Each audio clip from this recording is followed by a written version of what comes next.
تو ایسی صورت میں ظاہر ہے وہ تو چیف ایگزیکٹو ہیں، اور چیف ایگزیکٹو جو ہے اس کی بات جو ہے وہ حتمی ہوا کرتی ہے، اس لیے ڈاکٹر جے شنکر جو ہے ان کو ایک ڈھال بنا کے جو ہے وہ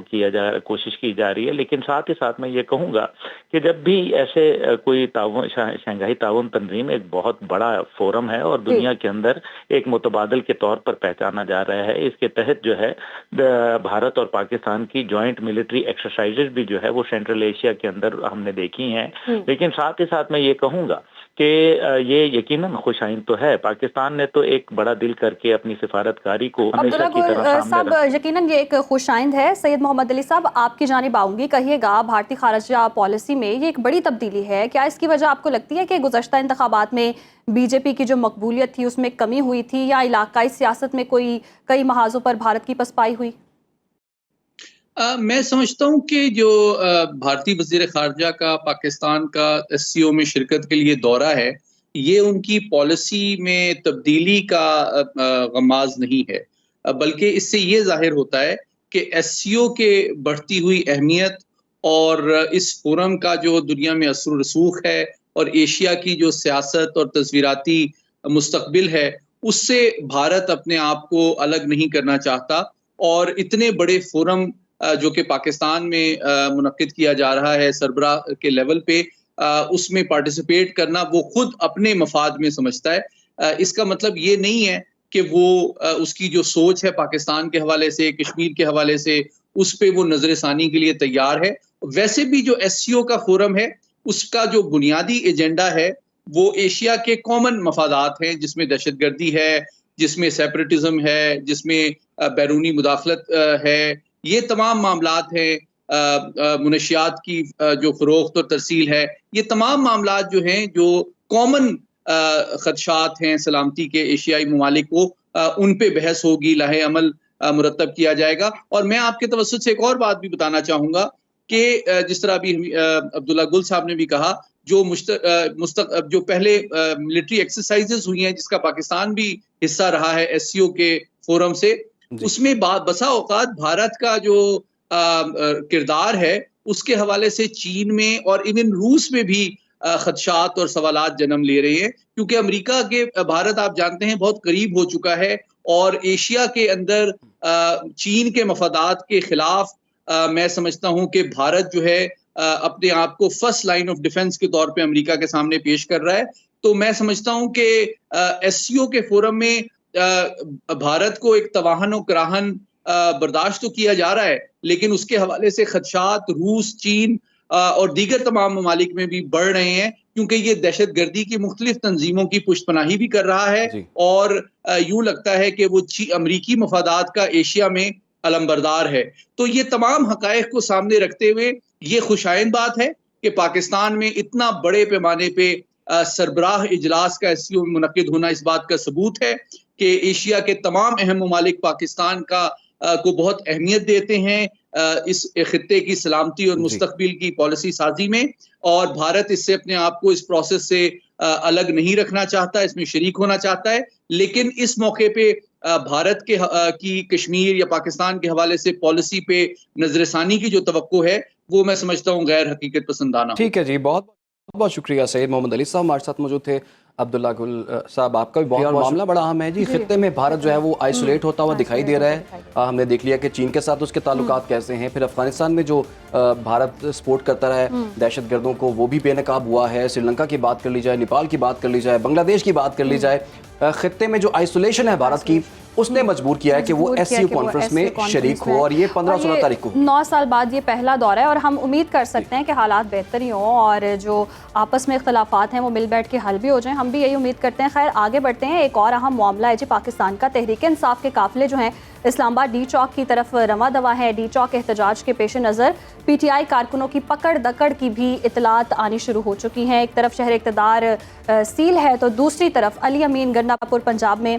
داخل ہو گئے ہیں۔ اسلام آباد پولیس نے خواتین سمیت متعدد کارکنان کو گرفتار کر لیا ہے۔ برہان انٹرچینج پر پولیس کی جانب سے مظاہرین پر شیلنگ بھی کی جا رہی ہے۔ دوسری طرف حکومت نے جڑواں شہروں کے اور خارجی راستوں کو کنٹینرز لگا کر نہ صرف بند کیا گیا ہے بلکہ موٹر وے M1 پر اسلام آباد سے انٹری ایگزٹ بھی بند ہے برہان انٹرچینج پر اس وقت کیا صورتحال ہے؟ ہمارے نمائندے کاشف عزیز نے ہمیں جوائن کر لیا ہے جو کہ اس قافلے کے ہمراہ ہیں. تو کاشف آپ بتائیے گا اس وقت یہ قافلہ کہاں تک پہنچا ہے، اس وقت کیا مناظر ہیں، کیا صورتحال ہے اور راستوں کی سچویشن کیسی دیکھی آپ نے؟ جی بالکل، خیبر پختونخوا کا قافلہ جو ہے برہان میں داخل ہو چکا ہے. آپ دیکھ سکتے ہیں ہیوی مشینری جو ہے وہ اس وقت برہان کے مقام پر، موٹر وے کے مقام پر جو ہے وہ خیبر پختونخوا سے پہنچ چکی ہے. پاکستان تحریک انصاف کے کارکن جو ہے وہ بھی بڑی تعداد میں خیبر پختونخوا کے مختلف اضلاع سے پہنچ چکے ہیں. یہاں پر شیلنگ بھی کی جا رہی ہے اور اس کے ساتھ میں آپ کو بتاتا چلوں کہ یہاں پر ہیوی مشینری کے ذریعے روڈ کھولنے کا سلسلہ بھی جاری ہے. اور ابھی پاکستان تحریک انصاف کے خیبر پختونخوا کے مختلف اضلاع سے سی ایم علی امین گنڈاپور کی قیادت میں قافلے جو ہے وہ داخل ہو چکے ہیں اور پاکستان تحریک انصاف کے کارکن جو ہے وہ آگے جانے کے لیے کوشش میں ہے. جی صحیح، قافلے تو رواں دواں ہیں لیکن وزیر داخلہ محسن نقوی بھی ہیں، وہ بھی انہوں نے کل بھی پریس کانفرنس کی سیکیورٹی کے حوالے سے، آج بھی انہوں نے پریس کانفرنس کی اور انہوں نے کہا کہ جی پی ٹی آئی والوں کو خیال کرنا چاہیے، اسٹیٹ کا بھی خیال کرنا چاہیے. انہوں نے مزید کیا کہا آپ کو دکھاتے ہیں. آئی جی صاحب سے لے کے جوانوں تک سب کے حوصلے بلند ہیں. ہم نے ان سے کل بھی ریکویسٹ کی تھی کہ یہ موقع نہیں ہے پروٹیسٹ کرنے کا، یہ دن نہیں ہے پروٹیسٹ کرنے کے. ان کا رائٹ ہے جلسہ جلوس، لیکن اس طریقے سے نہیں جس طریقے سے ہو رہا ہے. اظہار خیال کرنا ہے تو وہ بالکل کرے، لیکن یہ طریقہ کار بالکل غلط ہے جو وہ کر رہے ہیں اور اس کی اجازت نہیں دے سکتے. وزیر اعلیٰ کے پی کے میں پھر کہوں گا پہلے پاکستانی ہیں، اس کے بعد وہ کسی سیاسی جماعت سے تعلق رکھتے ہیں. ان کو سوچنا چاہیے کہ وہ کیا کر رہے ہیں. وزیر داخلہ محسن نقوی کی گفتگو آپ نے ملاحظہ کی اور وہ یہی کہہ رہے تھے، کل بھی انہوں نے یہی کہا تھا کہ ہم تو اپنی تیاری کریں گے اور پھر بعد میں آپ لوگوں نے شکوہ یا شکایت نہیں کرنی کیونکہ ہم آپ کو روکنے کی بھرپور کوشش کریں گے. کیونکہ 15 سے لے کر انہوں نے کہا 17 تاریخ تک کم از کم جو ہے نا اگلے تقریباً 2 ہفتے جو ہیں وہ اسلام آباد کافی سینسٹیو ہے. اور یہ بات صحیح بھی ہے کیونکہ اتنے دورے ہو رہے ہیں، اہم دورے ہیں، ہمارے دیگر ملکوں سے جو مہمان آ رہے ہیں، ایسے میں ایسی صورتحال پیدا کرنا پی ٹی آئی کی جانب سے غلط ایک طرز عمل ہے. لیکن خیر دیکھنا یہ ہے کہ اب اس پر کیا ہو سکتا ہے. محمد اویس جو ہیں ہمارے رپورٹر، ان سے صورتحال جان لیتے کہ اس وقت اسلام آباد کی سیکیورٹی کی کیا صورتحال ہے. قافلے تو رواں دواں ہے. جی محمد اویس بتائیے گا. جی بالکل، اس وقت ہم لوگ ڈی چوک پر موجود ہیں. پاکستان تحریک انصاف کی جانب سے احتجاج کی کال کے باعث جو ہے اسلام آباد کے ریڈ زون کو مکمل طور پر سیل کیا گیا ہے. میرے عقب میں بھی آپ دیکھ سکتے ہیں کہ یہاں پر کنٹینرز لگائے گئے ہیں. اس کے علاوہ اسلام آباد پولیس اور ایف سی کی بھاری نفری جو ہے وہ اس وقت یہاں پر تعینات ہے، جبکہ ابھی تک پاکستان تحریک انصاف کے کوئی بھی رہنما یا قیادت جو ہے وہ یہاں پر نہیں پہنچی. لیکن جو کارکنان یہاں پر پہنچے ہیں ان کو پولیس کی جانب سے گرفتار کر کے مختلف تھانوں میں منتقل کیا جا رہا ہے. جو راستے ہیں جس میں مارگالا ایوینیو، اس کے علاوہ ایکسپریس چوک، نادرا چوک، ایوب چوک جو ہے مکمل طور پر کنٹینرز لگا کر ان کو سیل کیا گیا ہے. اس سے آگے جو ہے وہ رینجرز جو ہے وہ لگا دی گئی ہے، رینجرز کو تعینات کیا گیا ہے. مکمل طور پر جو کنٹرول ہے ریڈ زون کا اس کو رینجرز کے حوالے کر دیا گیا ہے. جو ایکسپریس چوک ہے یہاں تک پولیس اور ایف سی کی بھاری نفری اور یہاں سے آگے جانے کی قطعاً کسی کو بھی اجازت نہیں دی جائے گی. جی بہت شکریہ. اویس ہمیں آگاہ کر رہے تھے کہ اسلام آباد میں اس وقت سیکیورٹی کیا صورتحال ہے. وہ یہ بتا رہے تھے کہ کوئی مرکزی قائدین تو نہیں پہنچے، لیکن کچھ کارکنان تو یقیناً پہنچ ہی جاتے ہوتے ہیں، لیکن جو پہنچے ان کو بھی پولیس نے حراست میں لے لیا. اسلام آباد کے مختلف راستوں کو بھی اس وقت بند کیا گیا ہے، انٹری ایگزٹ پوائنٹس کو بند کیا گیا ہے اور ادھر ہم دیکھ رہے ہیں کہ اٹک پل کی طرف سے بھی رکاوٹیں جو ہیں وہ کھڑی کی گئی ہیں اور قافلہ اس وقت رواں دواں ہے. وزیر اعلیٰ کے پی کی اور عمران کہا یہ جا رہا ہے کہ یہ انتشار پھیلانے کے لیے ڈنڈوں کے ساتھ، غلیلوں کے ساتھ کیل بھی لگائے ہوئے ہیں، شیشے بھی ہیں جن سے جی وار کرنے کی دھمکیاں بھی دی گئی ہیں اور کہا گیا کہ جی ہم پی ٹی آئی والے جو ہیں کہ بہت بڑا احتجاج کریں گے اپنی طرف سے. لیکن سیکیورٹی کے انتظامات کی اگر بات کی جائے تو حکومت نے سیکیورٹی کے انتظامات پورے کر رکھے ہیں اور انہوں نے بار بار اس چیز پر انہوں نے یہ بھی کہا کہ اگر آپ اس طرح کی کوئی ناخوشگوار یا ناگہانی صورتحال ہوتی ہے اور اگر آپ انتشار پھیلاتے ہیں تو ہماری بھی تیاری پوری ہے، کوئی نرمی نہیں برتی جائے گی. اور پی ٹی آئی کے رہنماؤں جو کارکنان ہیں ان کو بھی چاہیے کہ وہ اس جو ابھی کی صورتحال ہے پاکستان کی اس میں خیال کرنا چاہیے. اتنے دورے بھی ہو رہے ہیں، اہم دورے ہو رہے ہیں، ملیشین وزیر اعظم بھی ہیں جو پاکستان کا دورہ کر کے چلے گئے. تو اس وقت جو پی ٹی آئی نے جو اناؤنس کیا اپنا احتجاج اور دھرنے کا بھی کہا ہوا ویسے انہوں نے، وہ ڈی چوک اسلام آباد جو کہ بڑا مشہور ہے. 2014 میں بھی ہم نے دیکھا تھا کہ اس وقت پی ٹی آئی نے وہاں پر دھرنا دیا تھا 126 روز کا. تو اب بھی اسی ڈی چوک کی سمبولیکل امپورٹنس ہے اور وہیں پر یہ لوگ سارے جانا چاہتے ہیں. وہاں پر ہمارے نمائندے عثمان جبار موجود ہیں، ان سے یہ صورتحال جان لیتے ہیں. عثمان، آپ ڈی چوک میں اس وقت یہاں پر موجود ہیں، یہاں پر سیکیورٹی کی کیا صورتحال ہے اور کیا یہ جو مظاہرین ہیں یہاں پہنچ پائیں گے؟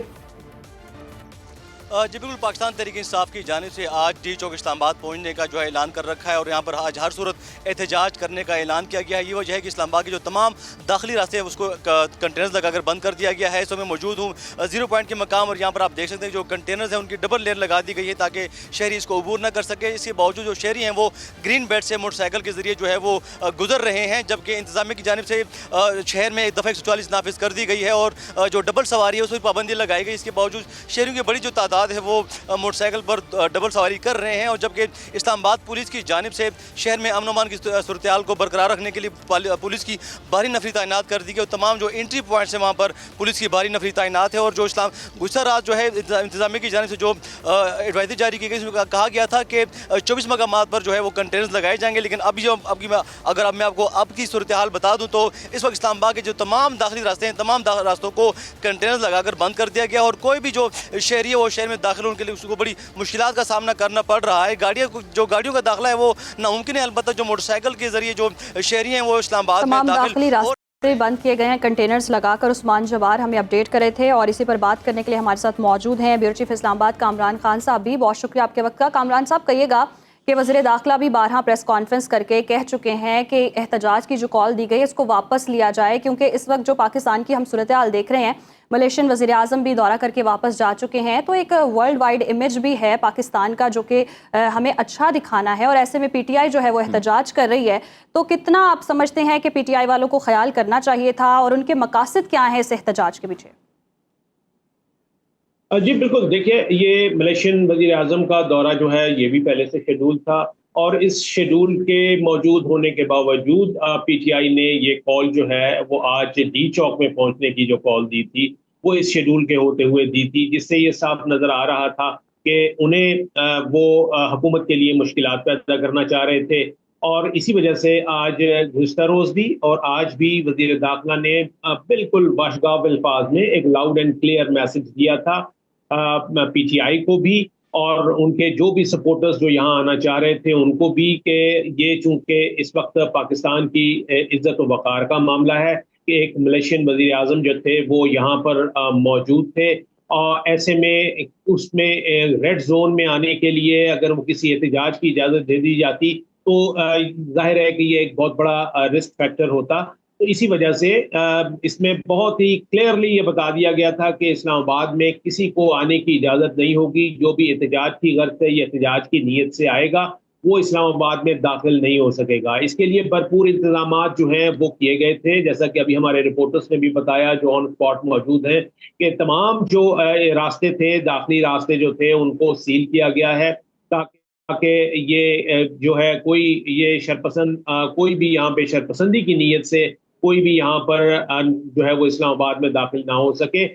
گزشتہ روز مولانا فضل الرحمان صاحب نے بھی ایک پریس کانفرنس کی تھی، اس میں بھی انہوں نے پی ٹی آئی کو یہ مشورہ دیا تھا کہ وہ اپنا احتجاج جو ہے وہ موخر کر دیں اور اس کو S C O conference, Shanghai تعاون تنظیم کا جو ایک سمٹ اجلاس ہو رہا ہے یہاں پر سربراہی اجلاس ہوگا 15 اور 16 کو، اس کے بعد رکھا جائے۔ لیکن ساتھ ساتھ انہوں نے یہ بھی کہا تھا کہ یہ حکومت کو بھی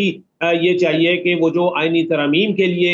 جو انہوں نے ابھی ایک کیا ہوا ہے کہ آئینی ترامیم جو ہے وہ منظور کرانی ہے تو اس کے لیے بھی جلد بازی کا مظاہرہ نہ کریں، یہ والا کام جو ہے یہ پارلیمانی کام جو ہے۔ لیکن کامران خان صاحب، اطلاعات تو یہی آ رہی ہے حکومت جلد از جلد جو آئینی ترمیم والا مسئلہ جو ہے وہ حل کرنا چاہتی ہے، اور کل ہم نے دیکھ بھی لیا کہ 63A کا جو فیصلہ جو آ گیا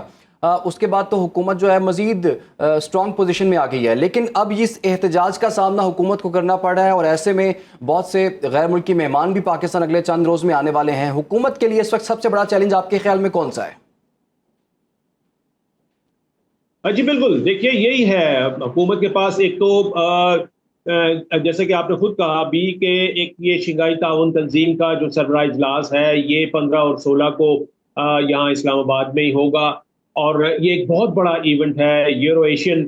جو اسٹیٹس ہیں ان کے سربراہان جو ہیں وہ یہاں پر موجود ہوں گے اسلام آباد میں، تو ان کے لیے نہ صرف یہ کہ سیکیورٹی بلکہ پاکستان کے لیے ایک اس ایونٹ کو ایک اچھے احسن اور پیسفل انداز میں اس کو کامیاب بنانا جو ہے یہ پاکستان کے لیے، ریاست کے لیے، حکومت پاکستان کے لیے یہ بڑا چیلنج ہے۔ تو اس لیے جو یعنی کہ جتنی بھی تیاریاں کی جا رہی ہیں وہ اس حوالے سے اس میں ظاہر ہے کہ کسی بھی اگر کوئی احتجاج کی کال آتی ہے یا کوئی ایسی صورتحال پیدا کی جاتی ہے جس سے کہ اس کانفرنس کو یا یہ ایک ڈپلومیٹک ایک بہت بڑے موڈ کو نقصان پہنچانا یا اس کو متاثر کرنا ہو، تو ایسی صورت میں ایسے تمام کوششوں کو اور ایسی تمام جو کوششیں ہوں گی ان کو ظاہر ہے کہ اس کو حکومت کو سیکیورٹی کے سخت انتظامات کرنے پڑیں گے تاکہ پی ٹی آئی کے جو کارکنان ہیں جو لانا چاہتے ہیں ان کو روکا جا سکے۔ بیورو چیف اسلام آباد کامران خان ہمارے ساتھ موجود تھے، بہت شکریہ آپ کے وقت کا۔ اور واقعی ایک چیلنجنگ سچویشن بھی ہے حکومت کے لیے، کیونکہ پی ٹی آئی والے تو انتشار پھیلانے کی پوری کوشش کر رہے ہیں اور احتجاج بھی کر رہے ہیں، اور دیکھنا یہ کہ قافلے پہنچ پاتے ہیں یا نہیں پہنچ پاتے اور حکومت ان کو روک پاتی ہے یا نہیں۔ حکومت کا دعویٰ ہے کہ وہ انتشار پھیلانے کی کوشش کر رہے ہیں۔ بہرحال ابھی ایک اور خبر ہم نے شامل کرنی، بڑا اہم معاملہ ہے، ہم حاضر ہوں گے ایک بریک کے بعد، ہمارے ساتھ رہیے۔ ویلکم بیک جی۔ لبنان کے جنگجو گروپ حزب اللہ کے سربراہ حسن نصر اللہ کی اسرائیل کے فضائی حملے میں شہادت کے بعد علاقے میں کشیدگی اس وقت عروج پر پہنچ چکی ہے۔ گزشتہ روز اسرائیلی فوج نے طیاروں سے بیروت میں 17 حملے کیے۔ آج جنوبی بیروت کے مضبوط گڑھ پر اسرائیل نے 11 حملے کیے ہیں، جس سے بیروت کی عمارتیں تک لرز اٹھی ہیں۔ بیروت ہوائی اڈے کے قریب زوردار دھماکوں کی آوازیں بھی سنی گئی ہیں۔ اور اسرائیل کی فسطائیت اور مظالم گزشتہ 8 ماہ سے جاری ہیں۔ جنگی جرائم کی عدالت سے بھی اسرائیل کو غزہ میں نسل کشی روکنے کے فیصلے کی اسرائیل نے کوئی قدر نہیں کی ہے۔ عالمی طاقت کا جھکاؤ اسرائیل کی گود میں ہونے سے اسرائیل اب تک 42,000 سے زائد فلسطینیوں کو شہید کر چکا ہے، جبکہ لاکھوں زخمی ہوئے ہیں اور 10 لاکھ سے زائد لوگ جو ہیں وہ اس وقت بے گھر ہو چکے ہیں۔ اسرائیل نے آج بھی غزہ کے مغربی کنارے پر فضائی حملے کیے ہیں، جس میں 18 فلسطینی شہید ہوئے ہیں، اور 8 ماہ سے جاری جنگ میں فلسطین کا جو پورا سٹرکچر ہے وہاں پہ جو بمباریاں کی جا رہی ہیں وہ ختم ہو چکا ہے۔ اور آپ کو بتا چلیں کہ ایسے میں نا آیت اللہ خامنہ ہیں سپریم لیڈر ایران کے، انہوں نے بھی آج 5 سال بعد تقریباً نماز جمعہ کا خطبہ بھی کیا، اور انہوں نے کہا کہ جو ایران کا دشمن ہے وہ اسلام کا دشمن ہے، جو مصر کا دشمن ہے وہ بھی اسلام کا ہی دشمن ہے۔ اسلامی ممالک جو ہیں ان کو متحد ہونا پڑے گا۔ انہوں نے کہا کہ جو مسلم امہ ہے وہ تقسیم ان کو ختم کرنی ہوگی اور ایک پلیٹ فارم پر آنا ہوگا، تبھی تمام مسلم ممالک کا سروائیول اس میں ہے۔ بہرحال اس میں دیکھتے ہیں آنے والے دن کافی کشیدگی ہمیں نظر آ رہی ہے اور ہم اس کو فالو بھی کریں گے۔ آگے بڑھتے ہیں، بات کرتے ہیں جی کراچی کی۔ ایک بہت ہی اہم مسئلہ ہے، بڑا سینسٹیو معاملہ ہے۔ کراچی میں نوجوان تیزی سے نشے کا شکار ہونے لگے ہیں۔ منشیات تک رسائی آن لائن کی فروخت تک آسان بنا دی گئی ہے اور منشیات کے سوداگروں کی نشاندہی تو ہو چکی، مگر قانون نافذ کرنے والے اداروں میں موجود کالی بھیڑیں منشیات کے خاتمے میں اس وقت بڑی رکاوٹ بنی ہوئی ہے۔ اور موت کے سوداگر جو ہیں ان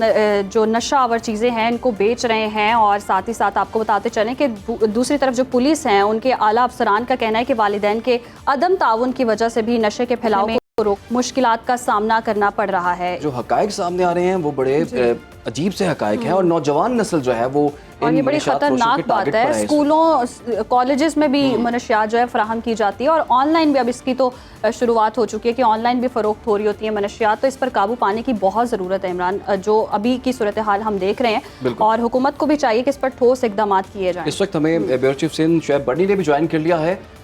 شعیب بتائیے گا یہ اصل مسئلہ کہاں پہ ہے؟ اپیل کی جا رہی ہے والدین سے کہ وہ اپنے بچوں پر نظر رکھیں، اور امیدیں ہم نے لگائی ہوئی ہیں پولیس سے، اور اطلاعات یہی ہیں کہ پولیس اگر نہ چاہے تو یہ منشیات فروش جو ہیں وہ اتنا کھلے عام آن لائن طریقے سے بھی اور ویسے بھی یہ کام کر نہیں سکتے۔ تو ذمہ داری کس کی تھی، مسئلہ کس کا تھا؟ حکومت بھی اس کو کافی سنجیدہ ویسے لے رہی ہے، کافی وزراء کے اس حوالے سے بیان بھی سامنے آئے ہیں۔